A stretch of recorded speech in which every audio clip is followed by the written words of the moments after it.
Yo, yo, yo, it's your boy Jew coming at you guys with another episode of What's the Word, Dirty Bird. I told y'all I was going to be pulling up on y'all pop up shows.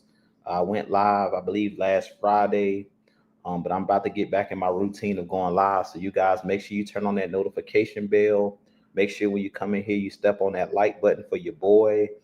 Make sure you cash app, support the channel, super chat, super sticker. I appreciate each and every one of you guys that have shown love to the channel. Continue to pull up on your boy.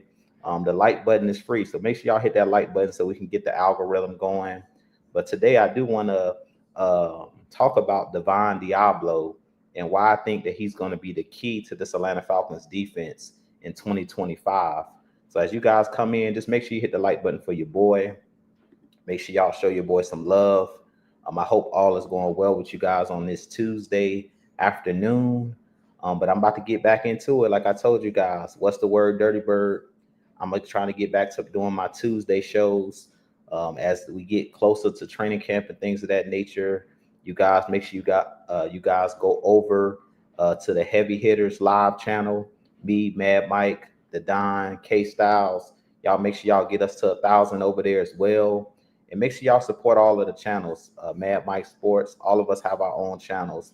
6MK, y'all make sure y'all go and show us some love, man. But I appreciate each and every one of you guys for all of the support you guys continue to show your boy. But like I mentioned, today's topic, we're going to talk about the Devon Diablo at that middle linebacker spot and why I think he's going to be the key, one of the keys to this Atlanta Falcons defense. The Devon Diablo originally was drafted um, by the Raiders. He started his played his career with the Virginia Tech Hokies, and he was one of those guys similar to a Cam Chancellor, where originally he was playing that safety position, played a little bit of the DB position there at Virginia Tech, and when he got into the league, they converted him to a linebacker with the Raiders. And I really feel like this is one of the biggest pickups for the Atlanta Falcons this off season. You guys know I preach all the time about the trenches and being able to stop the run and things of that nature. But I feel like one of the Achilles heels of the Atlanta Falcons the last couple seasons has been that linebacker spot. We haven't had a bona fide linebacker that could cover and stop the run since Deion Jones. He was the most complete linebacker that I can think of over the last, say, 5 to 6 years that the Atlanta Falcons have had. We've had guys like Troy Anderson that we drafted, but he hasn't lived up to the hype because he's been injured and things of that nature. And I really feel like this season is going to be Troy Anderson's last chance to try to stay healthy and things of that nature, to try to make the roster, because I really feel like Troy Anderson's, I'll say his leash is getting real tight right now. I don't really think that Troy Anderson is going to be a guy that possibly gets that second contract with the Falcons unless he has a breakout season and unless he can beat out Devon Diablo, unless he can beat out some of these guys that's currently on this roster. I really feel like Troy Anderson is one of those guys that they're looking to replace. And we've seen with them picking up Devon Diablo, I really feel like he's going to be the replacement for the Troy Andersons of the world. And I talked about, when Troy Anderson was drafted, he has that athleticism. That's what separated him in college. He was a guy that played quarterback, played running back, played linebacker, did a lot of different things in college. Was a supreme athlete, one of those guys that's one of the fastest linebackers in the NFL. But because of those injuries that has held him back, I really feel like Devon Diablo is going to be that person that slides into that slot, and he's going to be I feel like he's going to be that starting middle linebacker or the linebacker next to Caden Ellis playing at that inside linebacker spot. Now, one thing that I love about Devon Diablo, as I mentioned previously, is because he played DB or he played safety at Virginia Tech. Um, he's comfortable playing on the second and third levels as far as in coverage. And we've seen over the last couple years, our linebackers, even Caden Ellis, he's a really good linebacker, but he's not really super comfortable when he has to drop back into coverage. He's not a natural cover linebacker. He's more of a downhill guy. Guys like Nate Landman, who they let go, he was another guy that was strictly a downhill type linebacker, an old school 80s and 90s linebacker that just wants to come downhill and stop the run and attack the line of scrimmage. And that's really what what Caden Ellis' strengths are, is attacking the line of scrimmage as well. When he was with the Saints, they mainly used him as a guy that attacked the line of scrimmage.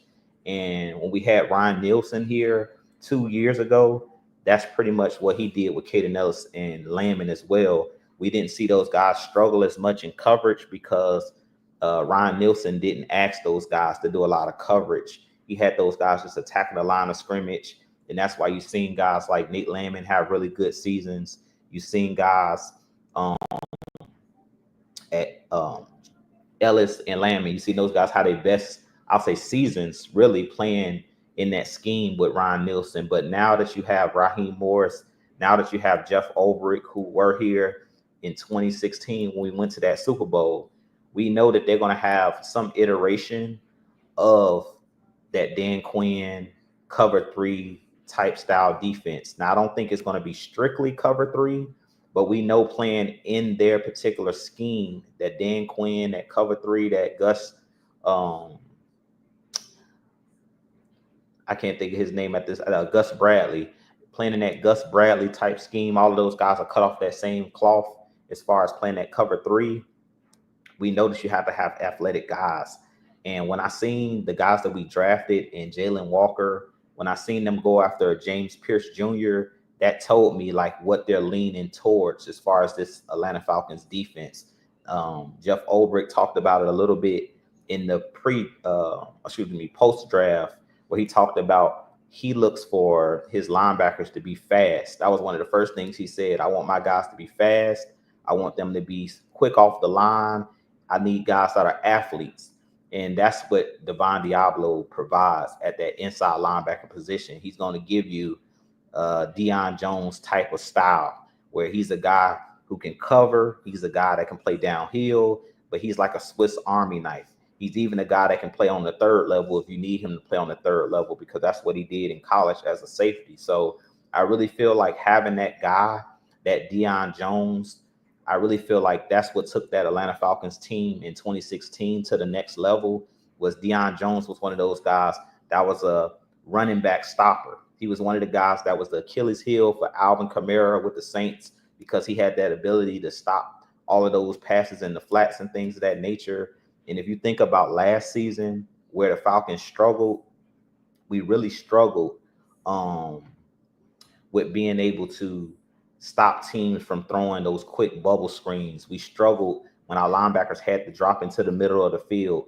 They weren't good at, being able to make stops and things of that nature in the middle of the field. And that was crucial last season for our Atlanta Falcons. So I really feel like that's going to be key for this Atlanta Falcons team. Devon Deablo's ability to cover, his ability to use his athleticism, not only to spy quarterbacks and things of that nature and drop into coverage, but also his closing ability, even to make plays in the backfield, where I believe it was Jerry Gray talked about, because we didn't have guys that were super athletic on the edges last year, or even in the middle of the field with guys like Nate Landman. He said it kind of looked bad in certain instances when the ball would get thrown in the middle of the field, and say a wide receiver that's, really elusive, or a running back that's really elusive. There was a lot of missed tackles in the middle of the field because guys couldn't cover. Guys couldn't cover in the middle of the field. So that was crucial to our Atlanta Falcons last season. Give me just one moment.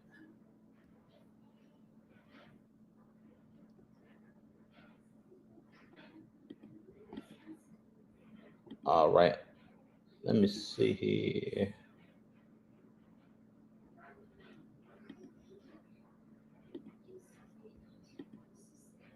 And if y'all in the chat, y'all definitely drop some comments in the chat. I don't see y'all comments. Give me 1 second here. I'm trying to see why I don't see y'all.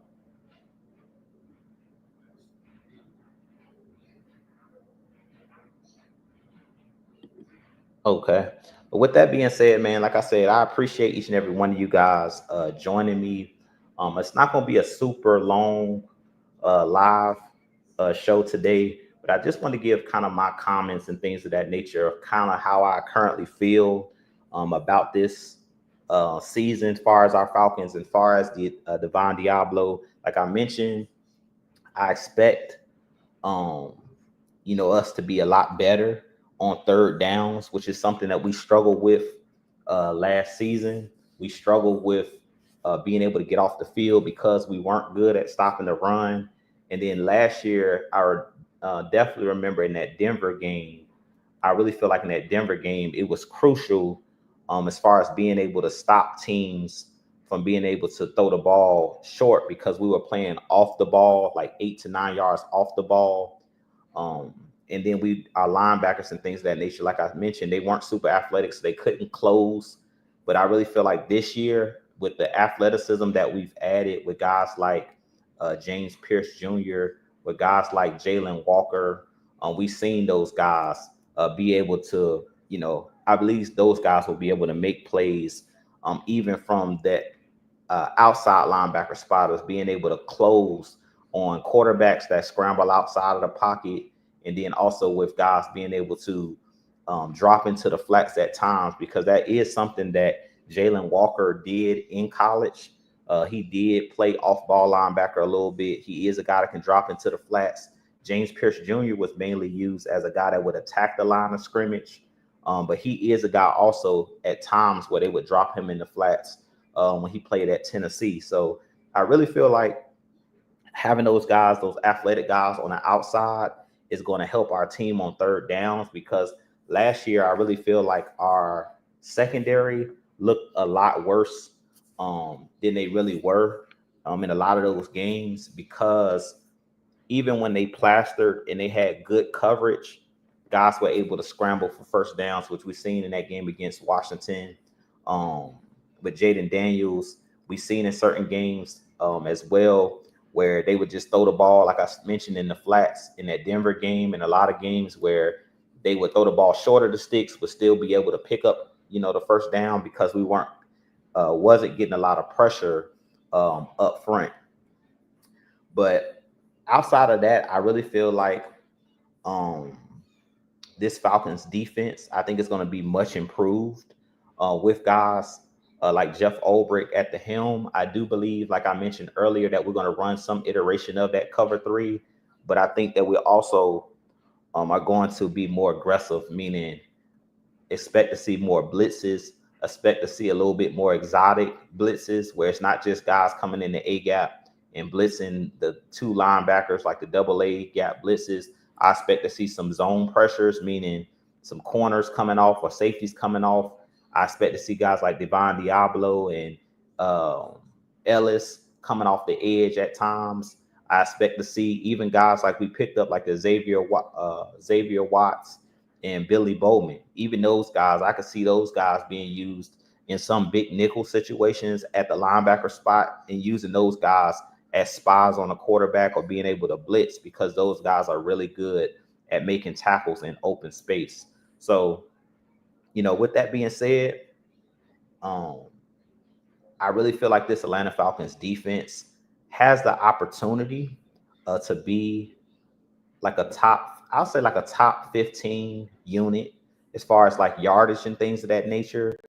I really don't feel like this defense is going to be made to necessarily stop teams from getting a ton of yards. I really feel like this defense is predicated around being able to get interceptions, forcing turnovers, similar though, like I mentioned, what we've seen in 2016. I really feel like they're going to be similar to the Indianapolis Colts, which I've said numerous times, of that Peyton Manning, Etrin James, and the guys that they had on that squad, the Marvin Harrisons of the world. I really feel like this defense is going to be similar to that defense where you had the Robert Mathises, where you had the Dwight Freeneys, where you had the Bob Sanders of the world, the Gary Brackett's. I really feel like this defense is going to be similar to that defense, where they're going to do their best to attack the line of scrimmage and things of that nature. And I expect this team to try to put up, our Atlanta Falcons offense to be able to put up points. And then once we put up points and we get ahead on teams, I really feel like you're going to allow your defense to be able to pin their ears back, allow guys to take chances. And I talked about that after the draft of the guys that we picked up. We went after a lot of guys that were like ball hawks. So we went after, players like Billy Bowman, Xavier Watts. Those guys had a bunch of interceptions in their career. If you go look at them, they're very aggressive players. So I expect this Atlanta Falcons defense to attack the ball, and that's something that Dan Quinn always talked about when he was our head coach. Is the ball is the most important thing, getting the ball out. Whether you're stripping the ball, whether you're intercepting the ball, you want to affect the quarterback and get him off his spot and things of that nature. And you do want to be able to pressure the quarterback, but things like strip sacks, those are the type of things that change football games. And we seen last year one of the Falcons' Achilles heels was the turnovers, turning the ball over at the most unopportune times and things of that nature. When we went on that losing streak, Kirk Cousins turning the ball over. I really feel like that's what changed the Falcons season last year. And if you go look at the Falcons plus minus, I believe we finished last season, and y'all fact check me on this. I really feel like last season we struggled with turning the ball over. Like I believe we finished negative as far as turnover ratio and things of that nature. And we know in the game of football, usually the team that has the more turnovers in a game is going to be the team that loses that football game. So, I definitely want to get you guys' thoughts. You guys definitely leave your comments and things of that nature. But I definitely think that Devon Deablo, he's going to be, I think, the centerpiece. As I put on the thumbnail, I think he's the centerpiece. He's the guy that's going to be the game changer for this Atlanta Falcons defense, because of his speed, because of his athleticism, because of his IQ, but because of his comfortability of being on the second level. He's very comfortable because he's a former defensive back. He's not scared to be in the middle of the field in space. That's where he's most comfortable, is in the middle of the field. He's used to route concepts and things of that nature because he's done it since college. And I feel like guys like Caden Ellis, guys like Nate Landman, those guys were not natural coverage type linebackers or coverage players playing on the second level. And even a guy in Troy Anderson, who we had high hopes for, even in Troy Anderson's case, he's not a guy, because he didn't play linebacker full time in college. He only did it periodically because he kept switching positions at Montana State. I really feel like even Troy Anderson is not necessarily a natural coverage linebacker or even a natural linebacker because he was converted. Troy Anderson is like similar to a Taysom Hill. He's just a football player that can do a lot of different things. But I really feel like we haven't gotten the most out of Troy Anderson. First, prior to the injuries, is because he was still trying to learn the linebacker position once he got to the league, because basically he was being converted. And then two, I really feel like he had a lot on his plate. Having to be the guy that they were trying to get, to have the mic in his helmet and make the calls and all of that. But because he was still learning the position, they had other guys, wearing the mic, guys like Caden Ellis, guys like Nate Landman, because those guys have played linebacker pretty much, in college and all the way through their football careers. They tried not to put so much on Troy Anderson's plate, but I really feel like the injuries and things of that nature definitely, affected Troy Anderson's ability, for that nature. Now, I'm not saying that his career is over. I think that Troy Anderson has a chance to still win the starting job, but I really feel like he probably will be a special teamer type player first, and a rotational linebacker. Like if somebody gets hurt, I really don't see him being the starting inside linebacker anymore. I really feel like that's going to be Devon Deablo and Caden Ellis. And I really feel like Devon Deablo is the guy that I'm focusing on as the guy that I think will end up being, one of the better linebackers in the NFL, because I really feel like when he was with the Las Vegas Raiders, he was kind of one of those guys that was a gem, but he was on a bad team, so he didn't really get talked about a whole lot. But I think he's going to kind of come out of nowhere, similar to Deion Jones. If you remember in 2016, Deion Jones and Devondre Campbell, they didn't even start the season as the starting linebackers. At that time, we had I believe it was, I still believe we had Paul Warlow. It was Paul Warlow, and I believe it was Sean Weatherspoon, if I'm not mistaken, that started the season as the inside linebackers for that team in 2016. Because I did go to the first game of 2016, which was my first Falcons game that I ever attended. And that was a game against the Tampa Bay Buccaneers at home. Ironically, that'll be the game that'll kick off the 2025 season. And I remember in that game, Sean Weatherspoon, Paul Warlow, they were the inside linebackers, and they were rotating Deion Jones on the field. They were rotating Devondre Campbell at times. They were mainly playing special teams, but they would rotate them in. But by, I'll say week 4 or 5, by mid-season, Deion Jones and Devondre Campbell had took over as the starting inside linebacker. So, and that's when the season kind of flipped on its head. Because if you remember 2016, the Falcons didn't start off hot. They got hot towards the end of the season. So it's like they were on an upward trajectory. Once they seen that Deion Jones, was an elite linebacker, once they realized that Devondre Campbell, both of those guys were super athletic, they could run sideline to sideline. At that point, Sean Weatherspoon, who's one of my favorite all-time Falcon linebackers, had went through a lot of injuries, so he didn't have the same lateral quickness as he once had. We already know Paul Warlow was one of those guys that was like a Nate Landman. He was an overachiever, downhill type linebacker. He couldn't cover, like those guys could cover.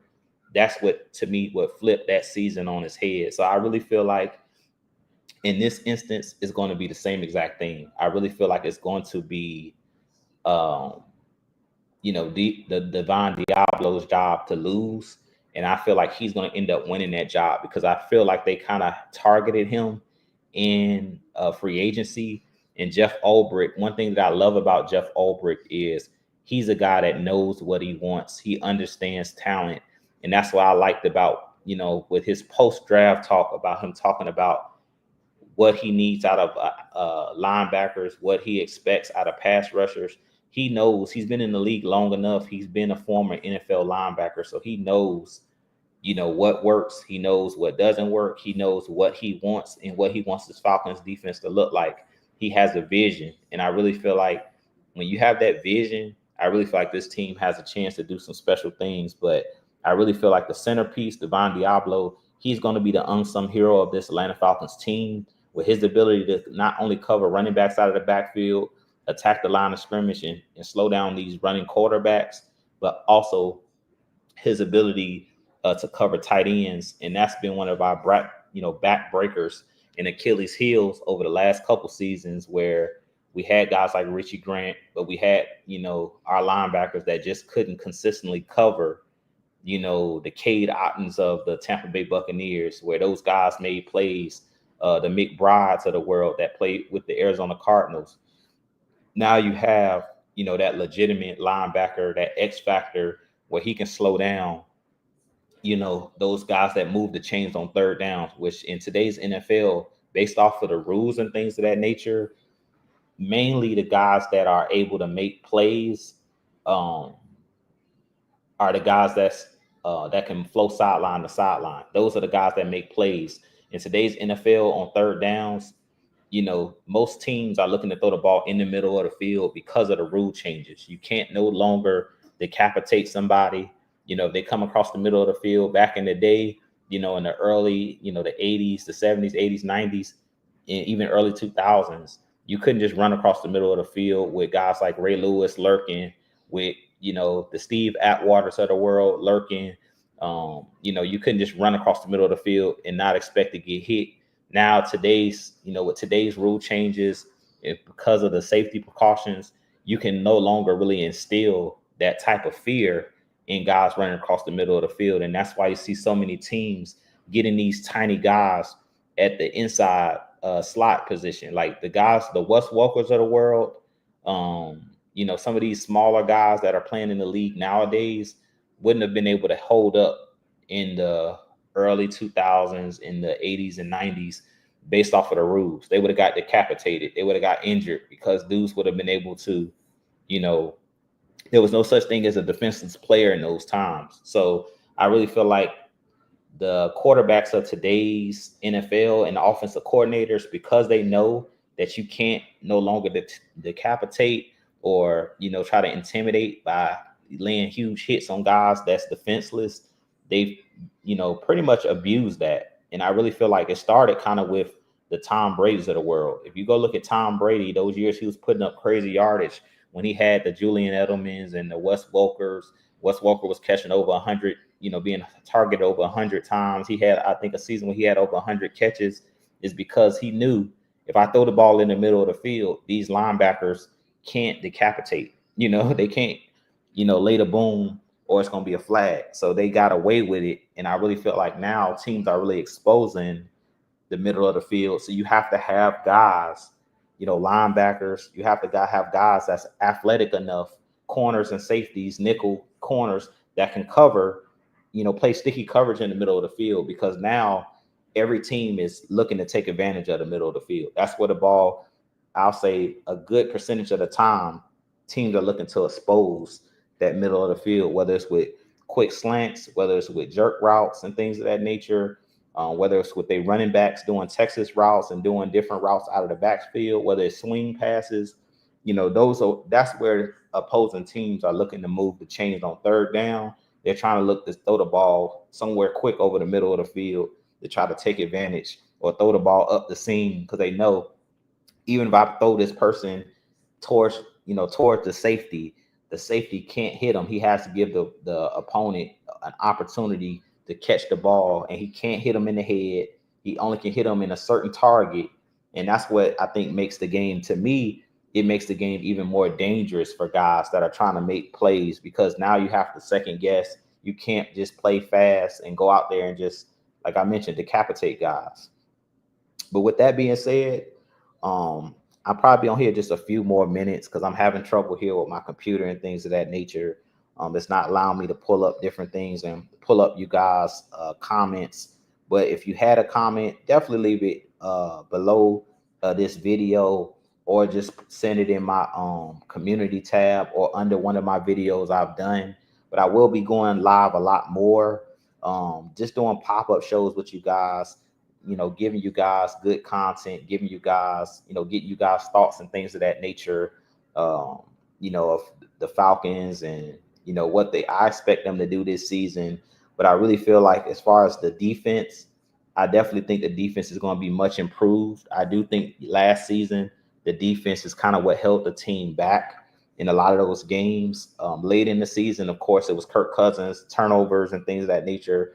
But if you look at even the last game, I think, of the season against Carolina, they went up and down the field. We couldn't stop. We couldn't stop them. They went up and down the field. So with that being said, I'm gonna highlight you guys. Make sure you hit that like button, hit that subscribe button for your boy.